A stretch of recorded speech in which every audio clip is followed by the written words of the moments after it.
Good evening, ladies and gentlemen. My name is Chris Ewer and I'm the ONSEC at Broadstairs Dickens Fellowship. Welcome to Broadstairs, except that behind me I appear to be in a room in Tavistock House in Bloomsbury, London, where Dickens lived from 1851 to 1860 and where he organised dramatic performances for friends and family. One of these was Animal Magnetism, which we will give you a taster of later this evening. Our performers are from the Dickens Declaimers, a group formed from the members of the Broadstairs branch of the Fellowship, who read or declaim in much the same manner as the great man himself. The Declaimers tonight are Val Whitehouse, Alan Root, Leanne Blades and Clive Whitehead. We are delighted and honoured to be invited to be part of the conference this year and hope very much you'll enjoy the two performances that we have for you. We have performed for many branches here in the UK, raising money for charity, and in 2019 we travelled to New York to perform for our fellowship friends there. In February this year, Alan Root and Val Whitehouse were judged to be two of the winners of the fellowship reading competition by Gerald Dickens. Our two readings tonight are excerpts from Nickleby and Animal Magnetism, a farce by Elizabeth Inchbald. First of all to Nickleby, and in this part of the story, Nicholas and his family have been left in somewhat awkward financial circumstances since his father's death. His uncle has made provision for him to be assigned to a schoolmaster, one Wackford Squeers, who is looking to employ an assistant at his school, Dotheboys Hall. We join the story as Mr. Squeers is preparing to leave London, where he has been advertising his establishment, to take his new young charges back to Yorkshire. Nicholas Nickleby, in the 19th year of his age, arrived at 8 o'clock of a November morning at the sign of the Saracen's Head, Snow Hill, London, to join Mr. Squeers, the terribly cheap Yorkshire schoolmaster. Inexperienced, sanguine, and thrown upon the world with no adviser and his bread to win, he had engaged himself to Mr. Squeers as his scholastic assistant, on the faith of the following advertisement in the London papers. Education at Mr. Wackford Squeers Academy, Dotheboys Hall, at the delightful village of Dotheboys near Greater Bridge in Yorkshire. Youth are boarded, clothed, booked, furnished with pocket money, provided with all necessaries, instructed in all languages, living and dead, mathematics, orthography, geometry, astronomy, trigonometry, the use of globes, algebra, single stick, if required, writing, arithmetic, fortification, and every other branch of classical literature. Terms 20 guineas per annum. No extras, no vacations, and diet unparalleled. Mr. Squeers is in town and attends daily from 1 till 4 at the Saracen's Head, Snow Hill. An able assistant wanted. Salary £5. A Master of Arts would be preferred. Mr. Squeers was standing by one of the coffee-room fireplaces, and his appearance was not prepossessing. He had but one eye, and the popular prejudice runs in favour of two.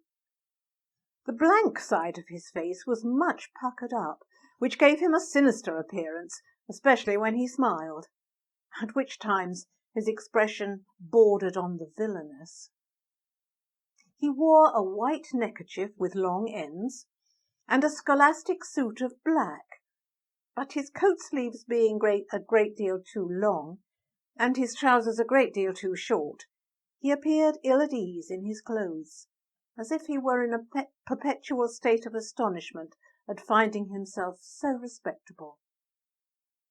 The learned gentleman had before himself a breakfast of coffee, hot toast, and a cold round of beef, but he was at that moment intent on preparing another breakfast for 5 little boys. This is 2 penn'orth of milk, is it, waiter? That's 2 penn'orth, sir. What a rare article milk is, to be sure, in London. Just fill that mug up with lukewarm water, William, will you? To the very top, sir. Why, the milk will be drowned. I will serve it right for being so dear.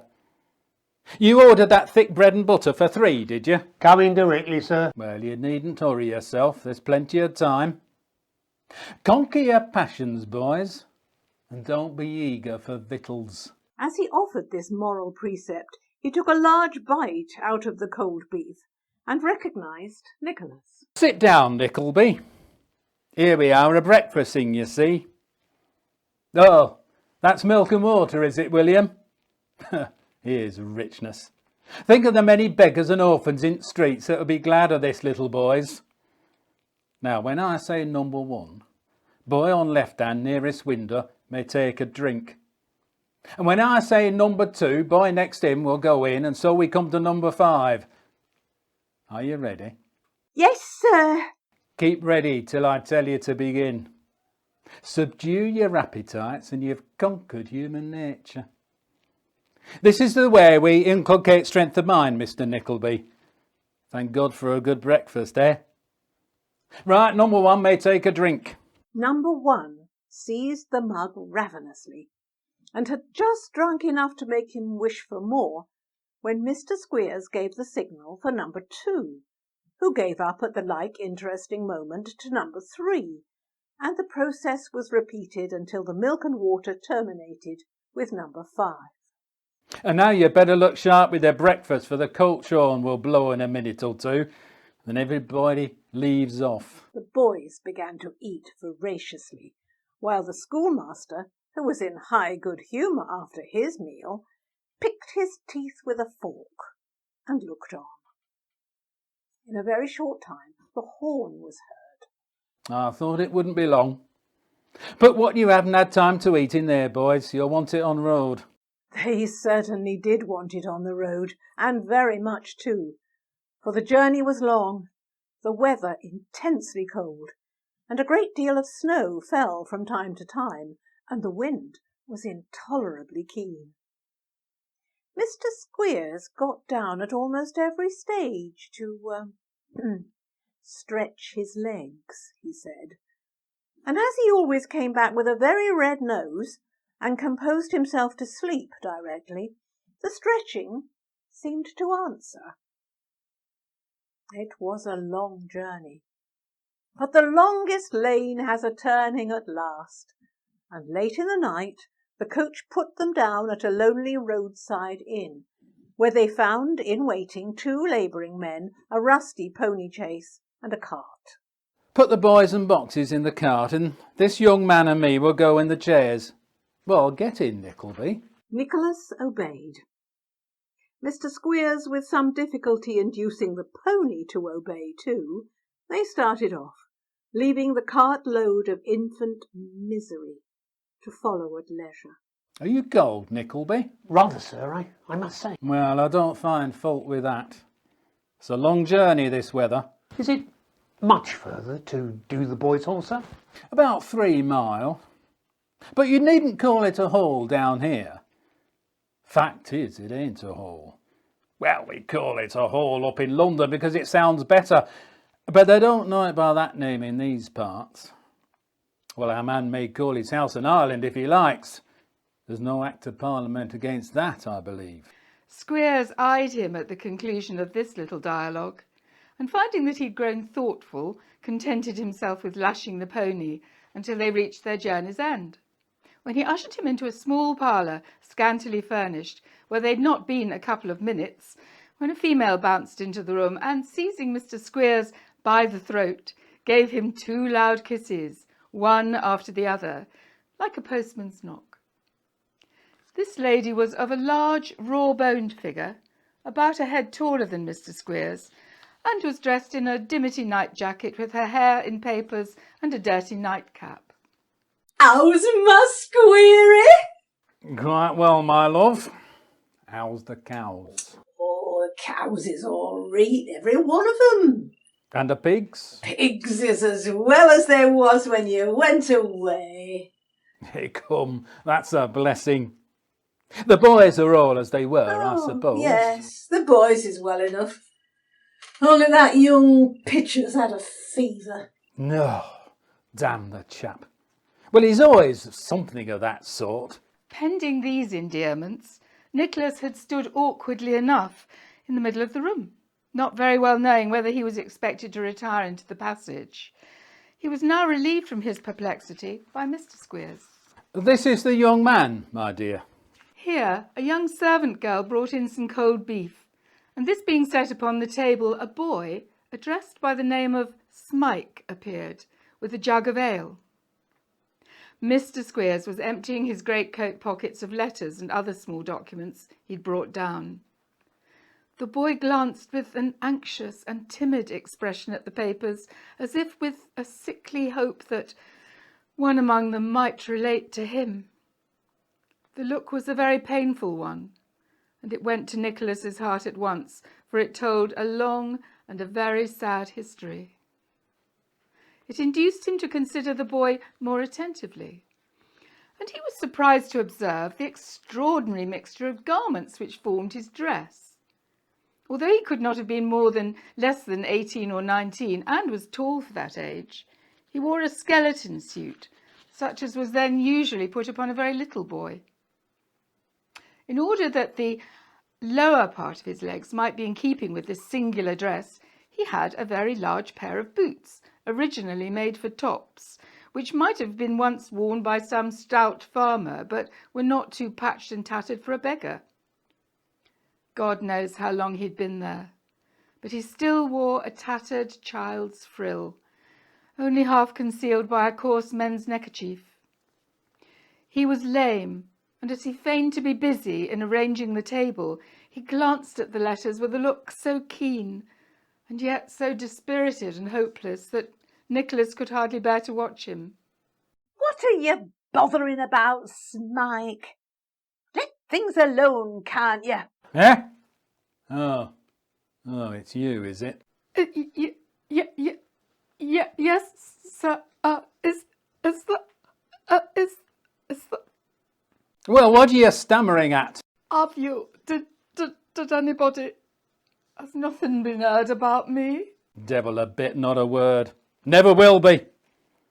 Now, this is a pretty sort of thing, isn't it? That you should have been left here all these years, no money paid after first 6, no notice taken, no clue to be got who you belong to. It's a pretty sort of thing that I should have to feed a great fella like you, and never hope to get a penny for it, ain't it? The boy put his hand to his head, as if he were making an effort to recollect something, and then, looking vacantly at his questioner, gradually broke into a smile and limped away. I'll tell you what, Squeery, I think young chap's turning silly. Yeah, I hope not. For he's a handy fella out of doors and worth his meat and drink anyway. As ever, I should think he'd have wit enough for us if he was silly. But come, let's have supper, for I'm hungry and tired. I want to get to bed. This reminder brought in an exclusive steak for Mr. Squeers, and Nicholas had a tough bit of cold beef. Mr. Squeers then took a bumper of hot brandy and water of a stiff nature, and Mrs. Squeers made the new young man the ghost of a small glassful of that compound. Then Mr. Squeers yawned again, and opined that it was time to go to bed, upon which signal Mrs. Squeers and the girl dragged in a straw mattress and a couple of blankets, and arranged them into a couch for Nicholas. We'll put you into your regular bedroom tomorrow, Nickleby. Now, let me see. Who sleeps in Brooks's bed, my dear? In Brooks's?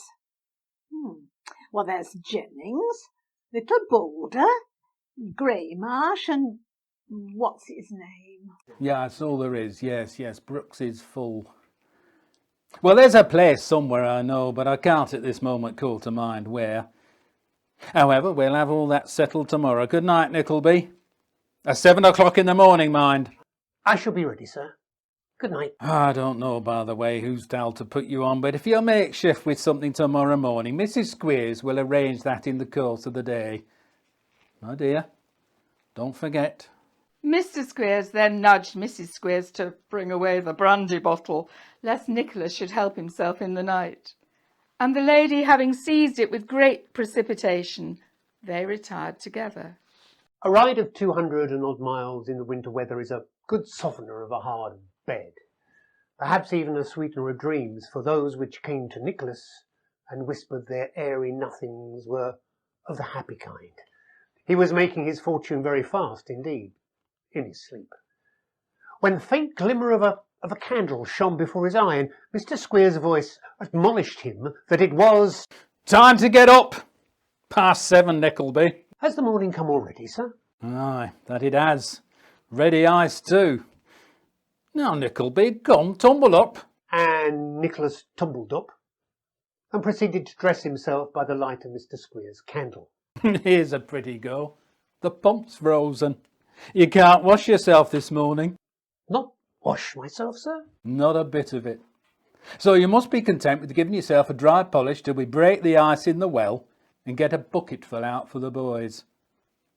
But don't stand staring, look sharp. Nicholas huddled on his clothes, and Squeers armed himself with his cane, led the way across the yard to a door in the rear of the house. There, Nickleby. There's our shop, Nickleby. There. That's our shop, Nickleby. A bare and dirty room with a couple of windows, of which a 10th part might have been glass, the remainder being stopped up with old copybooks and paper.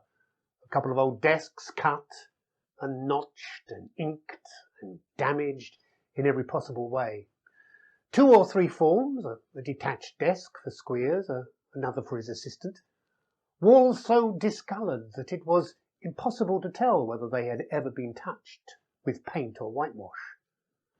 The boys took their places and their books, of which the latter commodity the average might be about 1 to a dozen learners, a few minutes having elapsed, during which Mr. Squeers looked very profound, as if he had a perfect apprehension of what was inside all the books, and could say every word of their contents by heart, if he chose. That gentleman called up the first class. There ranged themselves in front of the schoolmaster's desk a dozen haggard scarecrows, out of the knees and elbows, one of whom placed a filthy book beneath his learned eye. This is the first class in English spelling and philosophy, Nickleby. We'll get up a Latin one and hand that over to you. Now then, where's first boy?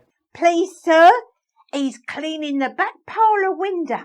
We go upon practical mode of teaching, Nickleby, regular education system. C-L-E-A-N, clean, verb, active, to make bright, to scour.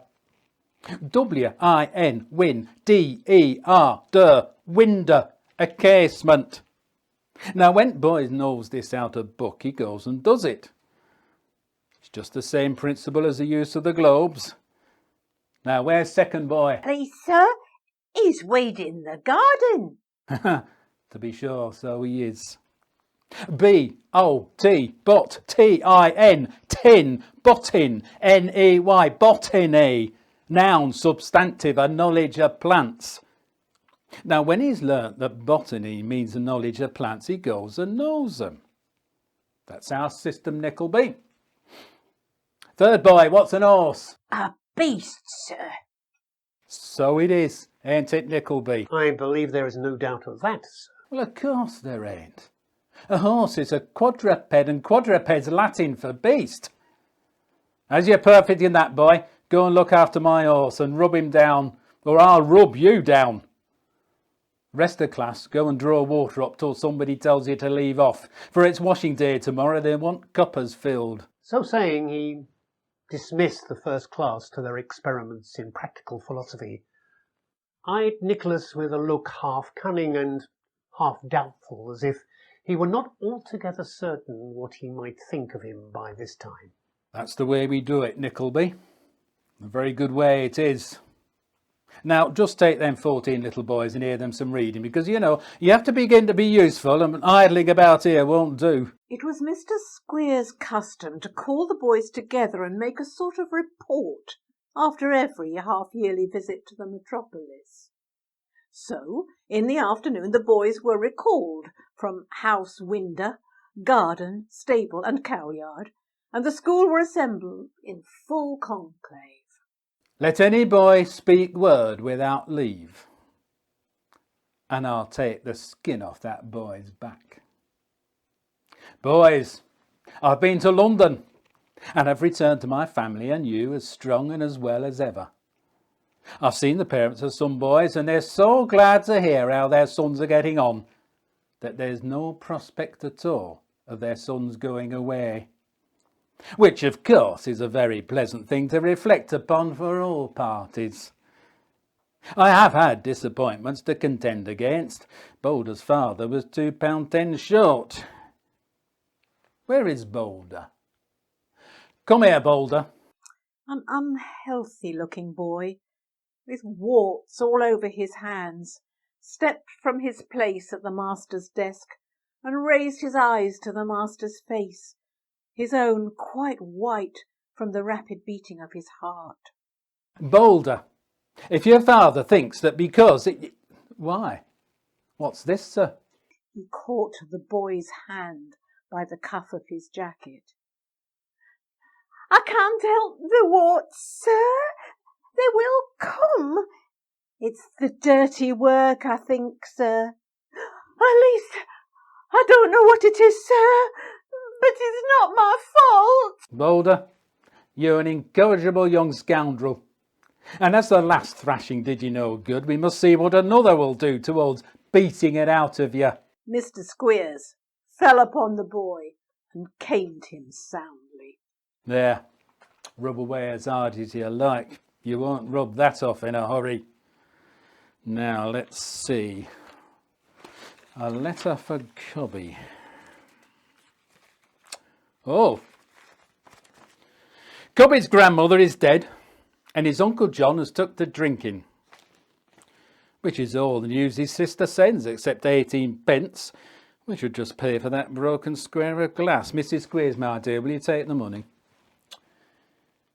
Greymarsh, he's next. Well, stand up, Greymarsh. Greymarsh's maternal aunt is very glad to hear he's so well and happy, and sends her respect and compliments to Mrs. Squeers and thinks she must be an angel. She likewise thinks Mr. Squeers is too good for this world, but hopes he may be spared to carry on the business. Would have sent the 2 pair of stockings as desired, but is short of money, so forwards a tract instead. Hopes above all things that Greymarsh will study to please Mr. and Mrs. Squeers and not object to sleeping 5 in a bed, which no Christian should. Aye. Delightful letter, very affecting indeed. It was affecting in one sense, for Greymarsh's maternal aunt was strongly supposed by her more intimate friends to be his maternal parent. Mob's mother took to her bed on hearing that he wouldn't eat fat, and he's been very ill ever since. She wishes to know by an early post where he expects to go if he quarrels with his victuals, and with what feelings he could turn up his nose at the cow's liver broth after his good master has asked a blessing on it. This was told to her in the London newspaper, not by Mr. Squeers, for he's too good and too kind to set anybody against anybody. Mob's mother is sorry to find Mobs is discontented, which is sinful and horrid, and hopes that Mr. Squeers will flog him into an happier state of mind. With this in view, she's also stopped his 8 a week pocket money and given a double-bladed knife with a corkscrew in it, which she has bought on purpose for him to the missionaries. A sulky state of feeling won't do. Cheerfulness and contentment must be kept up. Mobs, come to me.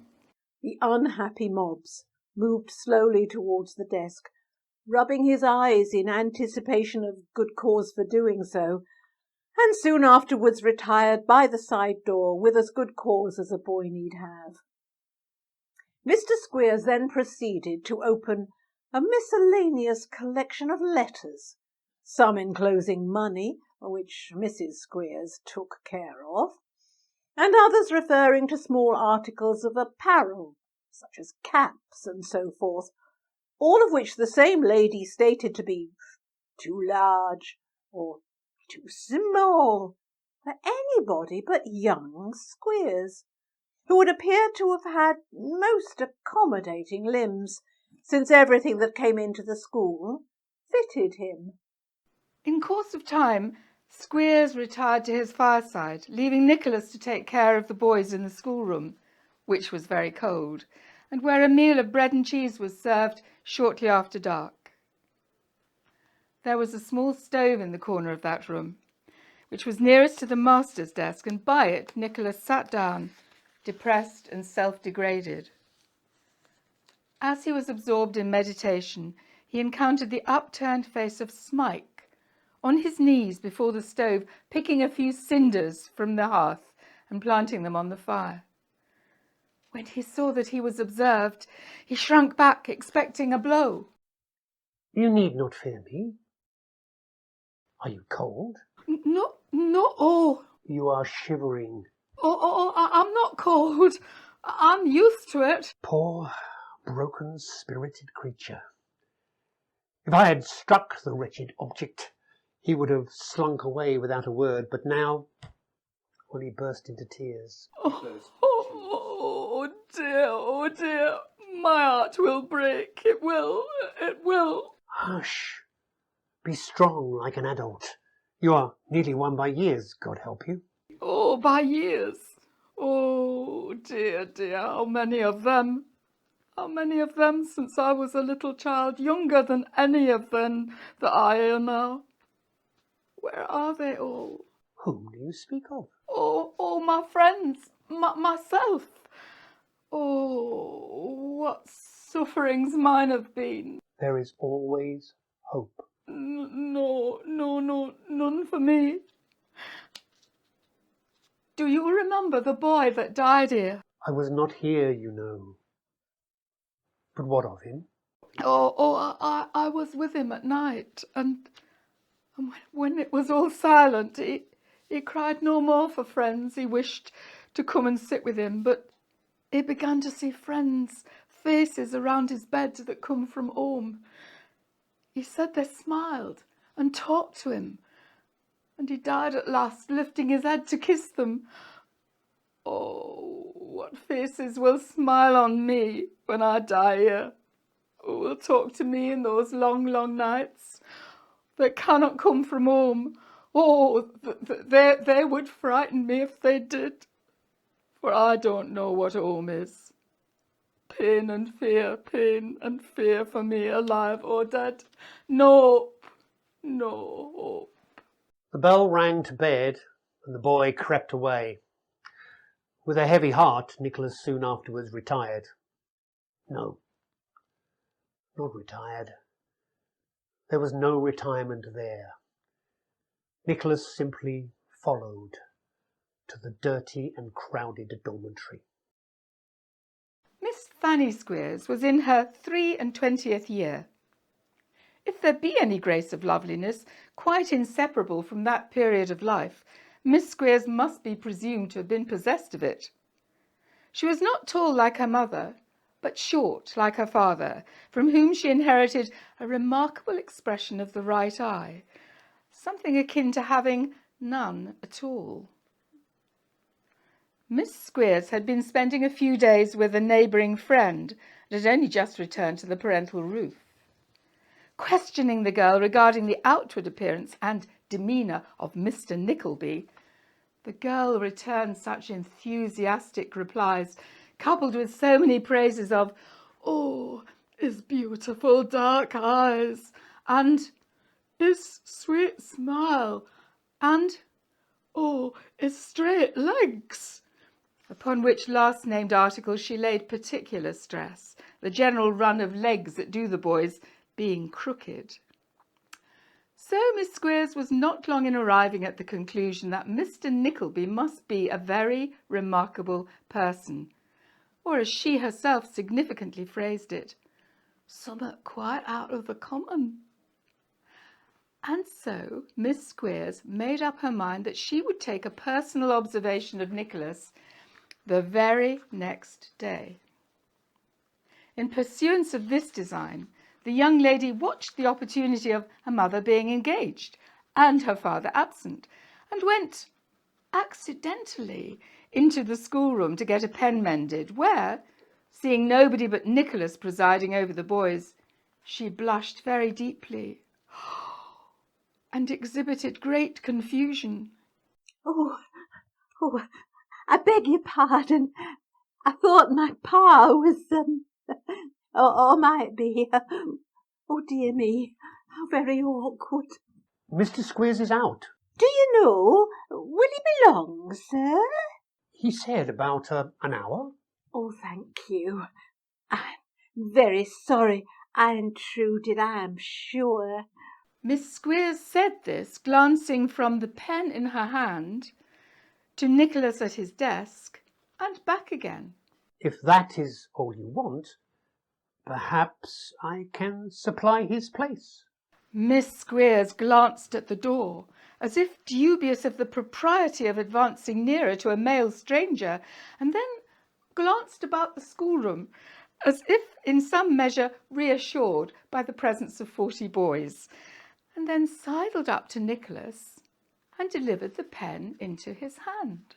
Shall it be a hard or a soft nib? Oh, as soft as possible, if you please.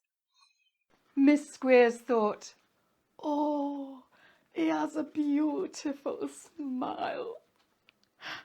She sighed. It might be to give Nicholas to understand that her heart was soft and that the pen was wanted to match. Upon these instructions, Nicholas made the pen, and when he gave it to Miss Squeers, she dropped it. And when he stooped to pick it up, Miss Squeers stooped too, and they knocked their heads together, whereat 25 little boys laughed, being positively for the first and only time that half year. Said Miss Squeers as she walked away, I never saw such a pair of legs in the whole course of my life. Miss Squeers was in love with Nicholas Nickleby. To account for the rapidity with which this young lady had conceived a passion for Nicholas, it may be necessary to state that the friend from whom she had recently returned was a miller's daughter of only 18, who had engaged herself to the son of a small corn factor residence in the nearest market town. Now, Miss Squeers and the miller's daughter being fast friends and agreed together some 2 years before, according to the custom prevalent among young ladies, that whoever was first engaged to be married should straightway confide the mighty secret to the bosom of the other.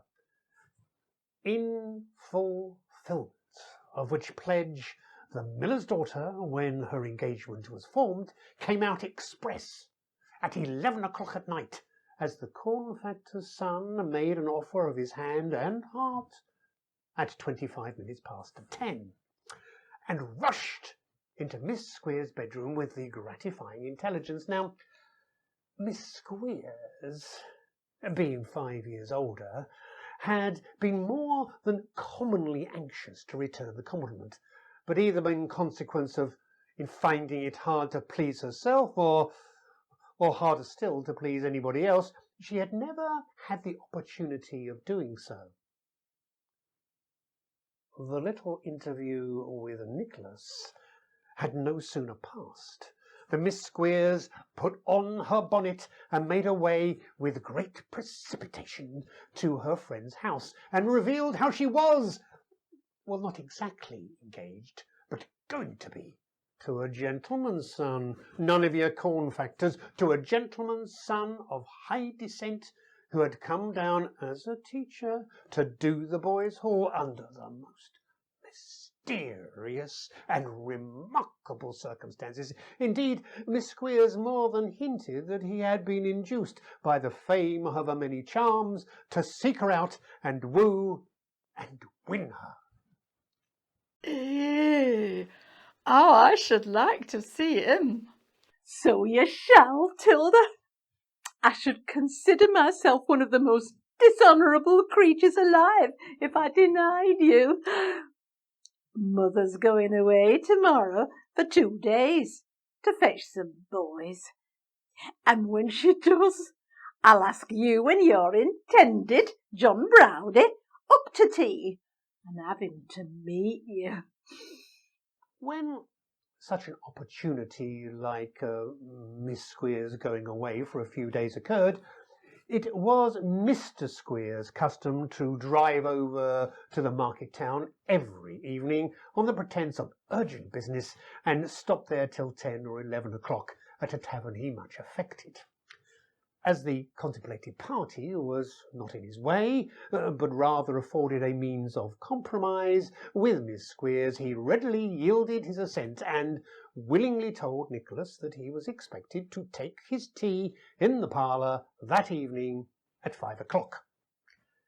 To be sure, Miss Squeers was in a flutter, and to be sure she was dressed out to the best advantage, with her hair, she wore it up in a crop, curled in 5 distinct rows to the very top of her head, and arranged over the dubious eye, to say nothing of the blue sash which floated down her back, or the worked apron, or the long gloves, or the scarf of green gauze worn over one shoulder and under the other, or any of the other numerous devices which were to be as so many arrows to Mr. Nicholas's heart. She had scarcely completed these arrangements when the friend arrived. The servant brought in the tea things, and soon afterwards somebody tapped at the room door. There he is. Oh, Tilda, I do so palpitate. Hush! Say, come in. Come in. Good evening. I understood from Mr. Squeers that I was expected. Oh, yes, it's all right. Father don't tea with us, but you won't mind that, I dare say. We're only waiting for one more gentleman. Nicholas thought that as he was there and seemed to be expected to be amiable, it was no use looking like a goose, and he may as well accommodate himself to the company. So he saluted Miss Squeers and the friend with gallantry, drew up a chair to the tea table, and began to make himself probably as much at home as ever an usher was in his principal's parlour. The ladies were in full delight at this, when the expected swain arrived with his hair damped from washing, in a clean shirt, whereof the collar might have belonged to some giant ancestor, and the white waistcoat of similar dimensions. Well, John? Well, Oh, I beg your pardon. Mr. Nickleby? Mr. John Browdy? servant, sir. Yours, sir. Mr. Browdy was not a gentleman of great conversational powers, so he grinned twice more, and having now bestowed his customary mark of recognition on every person in company, grinned at nothing in particular, and helped himself to food. The old woman away, bain't she? Miss Squeers nodded assent. Mr. Browdy gave a grin of special width, as if he thought that really was something to laugh at, and went to work at the bread and butter with vigour. It was quite a sight to behold how he and Nicholas emptied the plate between them. Here you won't get bread and butter every night, I expect, man. God, they don't put much into 'em. He'll be nowt but skin and bone if he stop here long enough, eh? Are you facetious, sir? Nay, I don't know. But t'other teacher, God, he were a learnin', he were. The recollection of the last teacher's leanness seemed to afford Mr. Browdy the most exquisite delight. I don't know whether your perceptions are quite keen enough, Mr. Browdy, to enable you to understand that your remarks are offensive. But they are. If you say another word, John, I'll never forgive you or speak to you again. Well, my lass, I don't care about them. Let them gang on, let them gang on. It now became Miss Squeers's turn to intercede with Nicholas, and the effect of the double intercession was that he and John Browdie shook hands across the table with much gravity. Such was the imposing nature of this ceremonial that Miss Squeers shed tears. Hey, what's the matter, Fanny? Nothing, Tilda. Oh, there never was any danger, was there, Mr. Nickleby? None at all. Absurd. Oh, say something kind to her. I shall soon come round. Eh, shall John and I go into the little kitchen? Come back presently? Not on any account. What on earth would you do that for? Well, you are a one to keep company. What do you mean? I am not a one to keep company at all. Do you mean to say that you... Oh, no, I think nothing at all. Oh, look at her, dressed so beautiful and looking really well, almost handsome. I'm ashamed at you. My dear girl, what have I got to do with her dressing beautifully or looking well? Come, don't call me a dear girl. She smiled a little, though, for she was pretty and a coquette in her small way, and Nicholas was good-looking, and she supposed him the property of somebody else, which were all reasons why she should be gratified to think she'd made an impression on him. Come, we're going to have a game at cards. She tripped away and rejoined the big Yorkshireman, and they sat down to play speculation. There are only 4 of us, Tilda, so we'd better go partners, 2 against 2. What do you say, Mr. Nickleby? With all the pleasure in life. Quite unconscious of his heinous offence, he went partners with Tilda. Oh, Mr. Browdie, shall we make a bank against them? The Yorkshireman assented, apparently quite overwhelmed by Nicholas's impudence. Squeers darted a spiteful look at her friend. The deal fell to Nicholas, and the hand prospered. We intend to win everything. Tilda has won something she didn't expect, I think. Haven't you, dear? Only a dozen and 8, love. How dull you are tonight. Oh, no, indeed, I'm in excellent spirits. I was thinking you seemed out of sort. Me? Oh, no. Oh, your hair's coming out of curl, dear. Never mind me. You'd better stand and attend to your partner, miss. Thank you for reminding her. So she had. The Yorkshireman flattened his nose once or twice with his clenched fist, as if to keep his hand in till he had an opportunity of exercising it upon the nose of some other gentleman. And Miss Squeers tossed her head with such indignation that the gust of wind raised by the multitudinous curls in motion nearly blew the candle out. I never had such luck, really. That's all along of you, Mr. Nickleby, I think. I should like to have you for a partner always. I wish you had. Oh, you'll have a bad wife, though, if you always win at cards. Not if your wish is gratified. I am sure I shall have a good one in that case. And how the corn factor flattened his nose the while. Nicholas looked good-humouredly around the table as he took up the cards for the fresh deal. We have all the talking to ourselves, it seems. You do it so well that it would be a pity to interrupt, wouldn't it, Mr. Browdie? Nay, we do it in default of having, anyone else to talk to. Well, talk to you, you know, if you'll say something. Thank you, Tilda. Oh, of course you can talk to each other if you don't choose to talk to us. John, why don't you say something? Say summat? Aye, not sit there so silent and glum. Well then, what I say is this. Dang my bones and body if I stand this any longer. Do you gang on with me?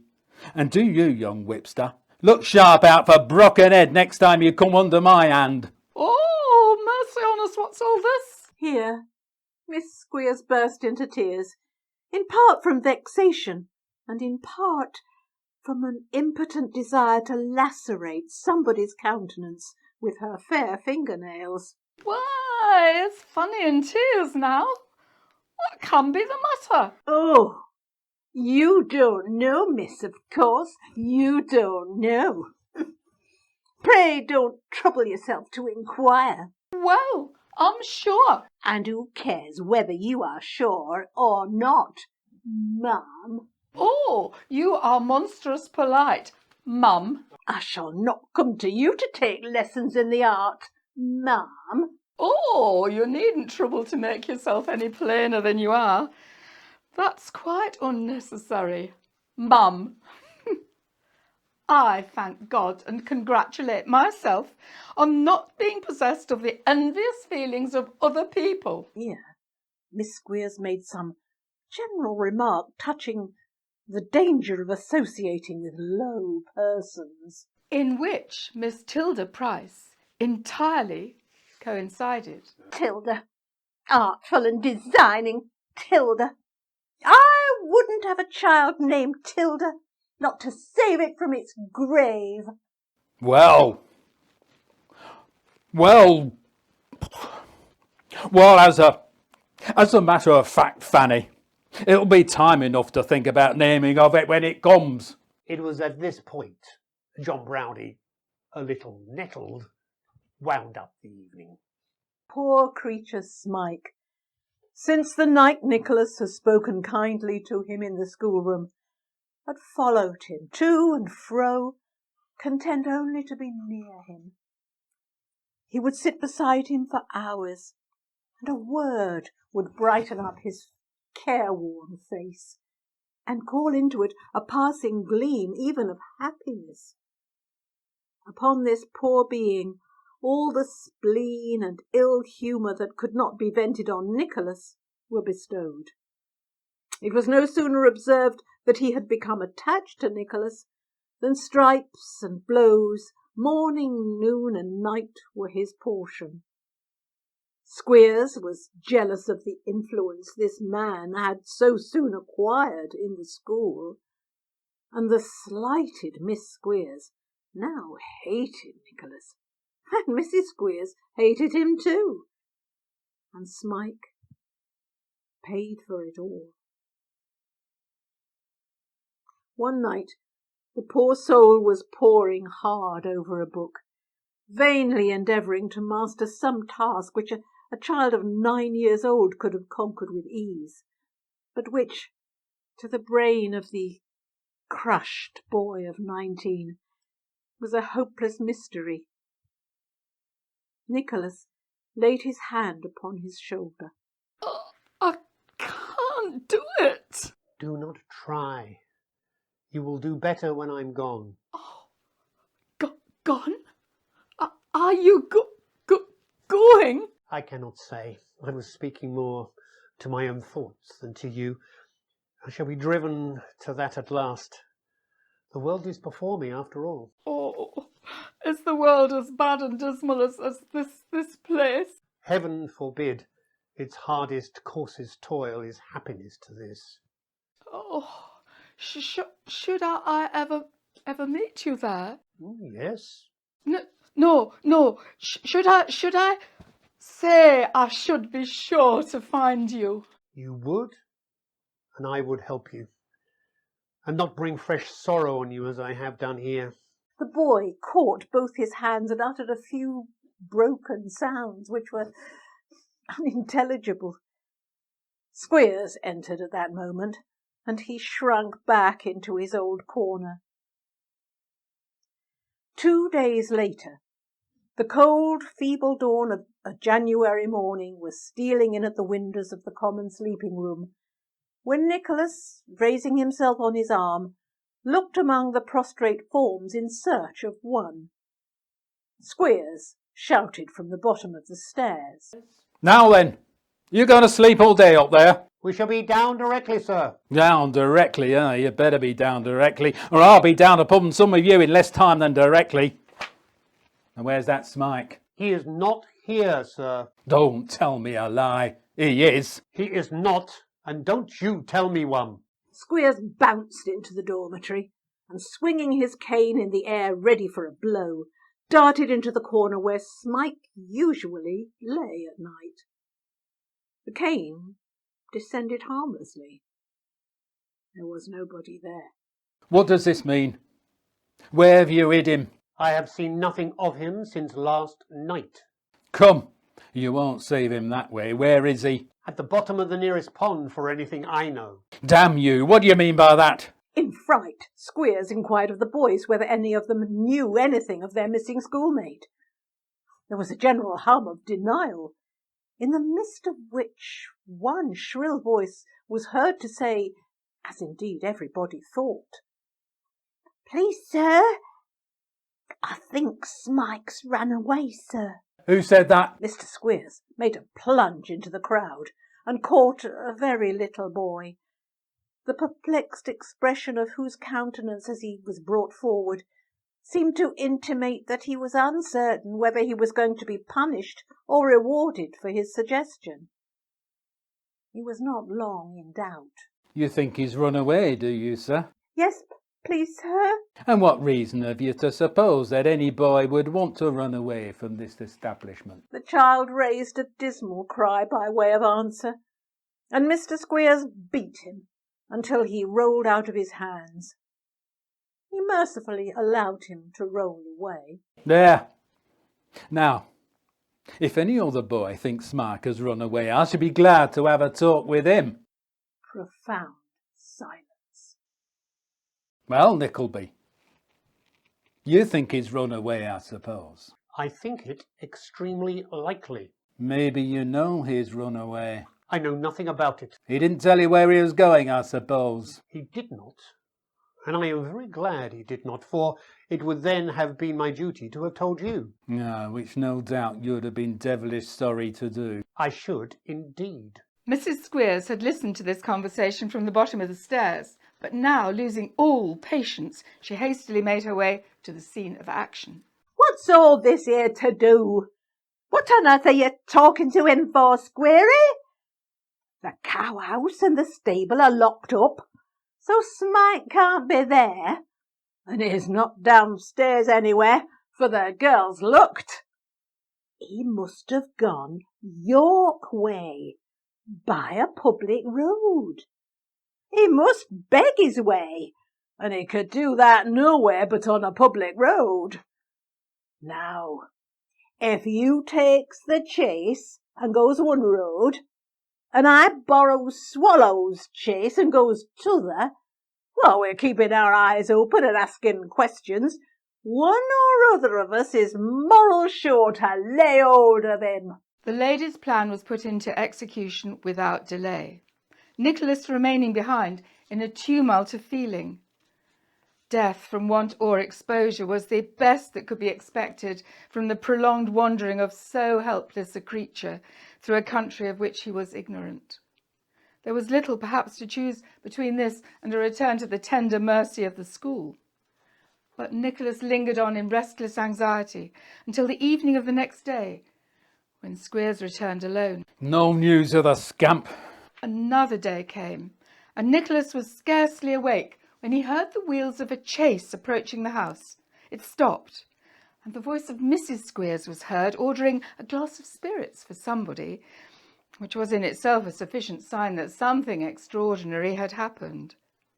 Nicholas hardly dared to look out of the window, but he did so, and the first object that met his eyes was wretched Smike, bedabbled with mud and rain, haggard and worn and wild. Lift him out. Bring him in. Bring him in. "Take care. We tied his legs under the apron and made 'em fast to the chaise to prevent his giving us the slip again." With hands trembling with delight, Squeers unloosened the cord, and Smike, more dead than alive, was brought in and locked up in a cellar until such time as Mr. Squeers should deem it expedient to operate upon him. The news that the fugitive had been caught and brought back ran like wildfire through the hungry community, and expectation was on tiptoe all the morning. On tiptoe it remained until the afternoon, when, Squeers having refreshed himself with his dinner and an extra libation or so, made his appearance, accompanied by his amiable partner, with a fearful instrument of flagellation, strong, supple, wax-ended, and new. Is every boy here? Every boy was there, but every boy was afraid to speak, so Squeers glared along the lines to assure himself. There was a curious expression on Nicholas's face, but he took his place without opening his lips to reply. Squeers left the room, and shortly afterwards returned, dragging Smike by the collar, or rather by that fragment of his jacket which was nearest the place where his collar ought to have been. Now, what have you got to say for yourself? Stand a little out of the way, Mrs. Squeers, my dear. I've hardly got room enough. Bammy, sir. No? That's all you got to say, is it? Yeah, I'll flog you to within an inch of your life, and I'll spare you that. One cruel blow had fallen on him when Nicholas Nickleby cried, Stop! Who cried stop? I did. This must not go on. Must not go on. Must not. Shall not. I will prevent it. You have disregarded all my quiet interference in this miserable lad's behalf. You have returned no answer to the letters I wrote you, which I begged forgiveness for him and offered to be responsible that he would remain quietly here. Well, don't blame me for this public interference. You have brought it upon yourself, not I. Oh, sit down, you beggar. Touch him again at your peril. I will not stand by and see it done. My blood is up, and I have the strength of 10 such men as you. By heaven, I will not spare you if you drive me on. I have personal insults to avenge, and my indignation is aggravated by the cruel practices in this wicked den. Take care, for if you raise the devil in me, the consequences will fall heavily on your head. Squeers, in a violent outbreak of wrath, spat at him and struck him a blow across the face. Nicholas instantly sprang upon him, wrested his weapon from his hand, and pinned him by the throat, beat the ruffian till he roared for mercy. He flung him away with all the force he could muster, and the violence of his fall precipitated Mrs. Squeers over an adjacent form. Squeers, striking his head against the same form in his descent, lay at full length on the ground, stunned and motionless. Having brought affairs to this happy termination, and having ascertained to his satisfaction that Squeers was only stunned and not dead, upon which point he had had some unpleasant doubts at first, Nicholas packed up a few clothes in a small valise, and finding that nobody offered to oppose his progress, marched boldly out by the front door and struck into the road. Then such a cheer arose as the walls of Dotheboys Hall had never echoed before, and would never respond to again. When the sound had died away, the school was empty, and of the crowd of boys, not one remained. When Nicholas had cooled sufficiently to give his present circumstances some reflection, they did not appear in an encouraging light. He had only 4 shillings and odd pence in his pocket, and was something more than 250 miles from London.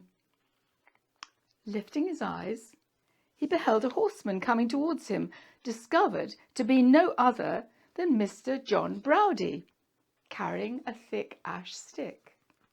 I am in no mood for noise and riot, and yet, do what I will, I shall have an altercation with this honest blockhead, perhaps a blow or two from yon cudgel. There appeared reason to expect it, for John Browdie no sooner saw Nicholas than he reined in his horse and waited until such time as he should come up. Servant, young gentleman. Yours, sir? Well, we are met at last. Yes. Now come. We parted on no very good terms the last time we met. It was my fault, but I had no intention of offending you and no idea I was doing so. I was very sorry for it afterwards. Now will you shake my hand? Shake hands. Oh, that I will. But what be the matter with our face, man? It's all broken like. Oh, it's a cut, a blow, but I returned it to the giver with good interest. No, did he though? Well, Denny, I like him for that. The fact is, sir, that I have been ill-treated. No, don't say that. Yes, I have, by that man Squeers. I have beaten him soundly, and I'm leaving this place as a consequence. What? Beaten the schoolmaster?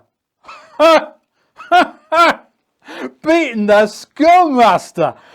Who ever heard the like of that now? Now give us the hand again, youngster. Beaten the schoolmaster, dang it, I love thee for it. When his mirth had subsided, he inquired what Nicholas meant to do. On his replying to go straight to London, he shook his head, inquired if he knew how much the coaches charged to carry passengers so far. No, I do not, for it is of no consequence to me, for I intend walking. Going away to London on foot? How much cash has he gotten? Not much, but I can make it enough. Where there's a will, there's a way, you know. John Browdie pulled out an old purse and insisted that Nicholas should borrow from him whatever he required. Don't be afraid, man. Take enough to carry thee home. They'll pay me one day, I warrant. Nicholas would by no means be prevailed upon to borrow more than a sovereign, with which loan Mr. Browdie was fain to content himself, after many entreaties that he would accept more. And take that bit of timber to help thee on with, man. And keep a good heart, and bless thee. Beaten the schoolmaster. Ha! God, it's the best thing I've heard this 20 year. John Browdie set spurs to his horse and went off at a smart canter. Nicholas watched the horse and rider until they disappeared over the brow of a distant hill, and then set forward on his journey. He did not travel far that afternoon, for by this time it was nearly dark. So he lay that night at a cottage where beds were let cheap, and rising betimes next morning, made his way before night to Boroughbridge. There he stumbled on an empty barn, and in a warm corner stretched his weary limbs and fell asleep. When he awoke next morning, he sat up, rubbed his eyes, and stared at some motionless object in front of him. Strange. It cannot be real, and yet I am awake. Smike? Oh, to go with you anywhere, oh, everywhere, to the world's end, to the churchyard. Let me go with you. Oh, do let me. Oh, you are my home, my kind friend. Oh, take me with you, pray. He had followed Nicholas, it seemed, had never lost sight of him all the way, had watched while he slept and when he halted for refreshment, and had feared to appear sooner, lest he should be sent back. Poor fellow, your hard fate denies you any friends but one, and he is nearly as poor and helpless as yourself. Oh, may I go with you? I will be your faithful, hard-working servant. I want no clothes. These will do very well. I only want to be near you. And you shall, and the world shall deal with you as it does by me, till one or both of us shall quit for a better.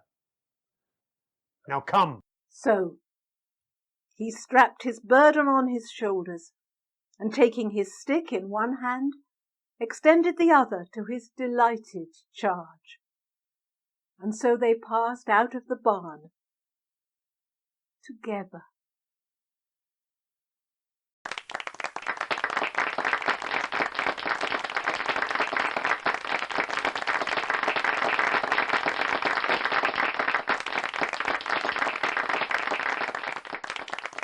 Elizabeth Inchbald died 200 years ago on the 1st of August 1821. So this is a brief bicentenary celebration. Inchbald was herself a professional actress as well as playwright and a novelist. Her play Lover's Vows featured in Jane Austen's novel of 1814, Mansfield Park, when the family at Mansfield controversially decided to stage and act in a production in their home. Dickens had no such qualms 40 years later. In early January 1857, he organised performances of Animal Magnetism at his home, Tavistock House, where it featured in an am-dram double bill with The Frozen Deep. Dickens played the role of the Doctor. Our excerpt is taken from the opening of Act 2. The story so far. The Doctor, whose malpractice has a high casualty rate amongst his patients, is the guardian of young Constance and in love with her, but cannot persuade her to marry him. Constance has a companion maid, Lisette. The other character at the Doctor's house is Geoffrey, a servant come apothecary, victim of a bite of a savage dog, and blind in one eye as a result of the Doctor's bungling medical practices. Constance is in love with the Marquis de Lancy, who is barred from the Doctor's house, and Lisette is in love with the Marquis's valet, La Fleur. The Doctor has been refused membership of the Doctor's professional fraternity and wants to exact revenge by joining a new sect of doctors who practice the new science of animal magnetism. La Fleur, to inveigle his way into the Doctor's house, disguises himself as Dr. Mystery, promising to teach the Doctor the secrets of animal magnetism, to influence the mind and feelings of his ward. He gives the Doctor a magnetic wand for the purpose. Constance and Lisette overhear this and pretend to be susceptible to the magnetic power of the wand.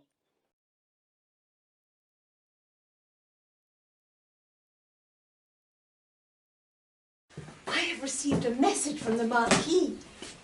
He tells me that a letter that my guardian sent to that doctor who professes magnetism fell accidentally into his hands and immediately gave him the idea of disguising his valet, La Fleur, and sending him hither, masquerading as that doctor. I overheard it all. And he has given your guardian the magnet in which you overheard it concealed in the wand. And as long as he keeps it, he intends to magnetize you and to make you love him in spite of yourself. Where is La Fleur now? Oh, he's just left your guardian. For the moment, you have only to pretend an affection for your guardian. It would be hard to feign a passion that my heart revolts at. Oh, do not be afraid of your good acting talents. Besides, I would take an equal part in it. You? How? I will fall in love with the doctor too. Well, if the magnetism affects you, why should it not have the same power over me? And if it makes you love him, it shall make me adore him. Hush, here he comes. Oh. What that doctor says I find very surprising. But only proof will thoroughly convince me, and so, for the proof. Oh, he ogles you. Cast him a tendre look, and accompany it with a sigh. Alas! My dear Constance, my lovely ward, why do you sigh? Weariness from your confinement, I suppose. Sir. I must confess that your restrictions have been too long. I am not surprised you have taken a dislike to me. A dislike to you? Mm-hmm. Oh, sir. Oh, guardian. I believe this will do. My dear Constance, do not sigh and make yourself uneasy, for you will not have many weeks to live so retired, for I am thinking of marrying you very soon to a fine young gentleman. Oh, cruel.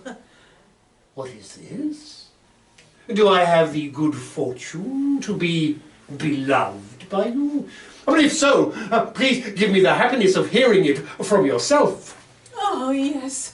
Cruel man, some invincible power compels me, in spite of my resistance. Yes, I love you. And I adore you. What? You too? Oh, I wasn't expecting that. But mine is not merely a love. Mine is a rage, a violence. Oh, it consumes me totally. If you can pity the passion that burns in my heart. Can you ignore the flame which consumes me with violence? If you can be insensible of my tender pleadings. Oh, take care how you turn my affection to hatred. This is a terrible situation I seem to have got myself into.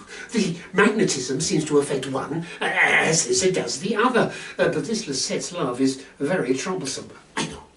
I will call my servant Geoffrey in. I'll give him some of my powers. I will loan him the wand just for a few moments. And then he can charm Miss Lisette. Why do you thus run from me?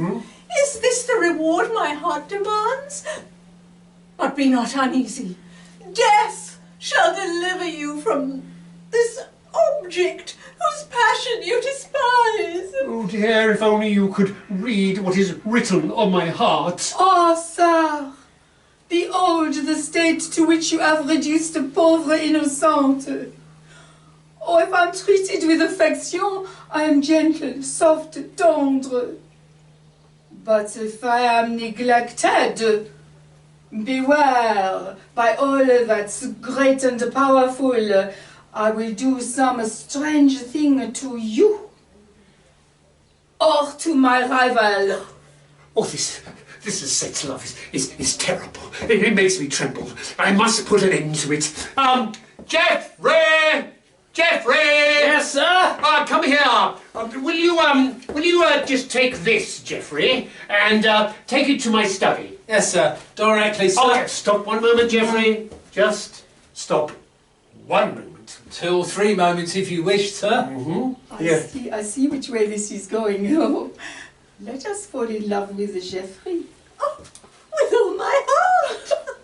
Well, Geoffrey, how do you do? Oh, very well, sir. Well, considering my leg where the dog bit me, yes. considering the ministrations, that means I can only see out of one eye, but apart from that, sir, fine. Oh, okay. Oh, Geoffrey, even with this misfortune, it does not prevent you looking very agréable. Good. It succeeds. She's caught. Who could resist Oh. such an amiable figure? Geoffrey. Oh dear, this is as bad as the other one. Oh, can it be that you love Geoffrey? No. Your situation forbids it. Come, take my master. I resign him to you. No, I resign him to you. I will not have him. This is a most disagreeable situation. Oh, Geoffrey, can you be deaf to my passion? Yes, I'm sure he will prefer me. Yes. No. I've been in love with Lisette for 12 months. I shall make a choice of her. And what will become of me? I can't bear this any longer. Now, look, just give me that and go and make some medicine. Oh! My dear Lisette, you make me so happy. I must take your hand. Act with more reserve for the future. Hey, God! I think it's you that has not acted with much reserve. Did you not hang upon me and say you love me? Love you?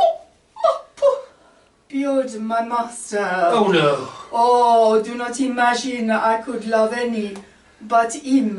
Who could love any but him? This gets worse and worse and worse. Where is that doctor? Why doesn't he come and give me some relief? If he doesn't, I'm going to be a ruined man.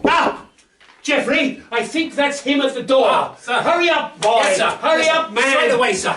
Quickly. You're going as fast as I can, sir. Now, hurry up to the door. We hope you've enjoyed the evening and we look forward to seeing you again in the future and perhaps having the pleasure of your company at Broadstairs sometime when the world returns to normal. Thank you. Good evening, everyone.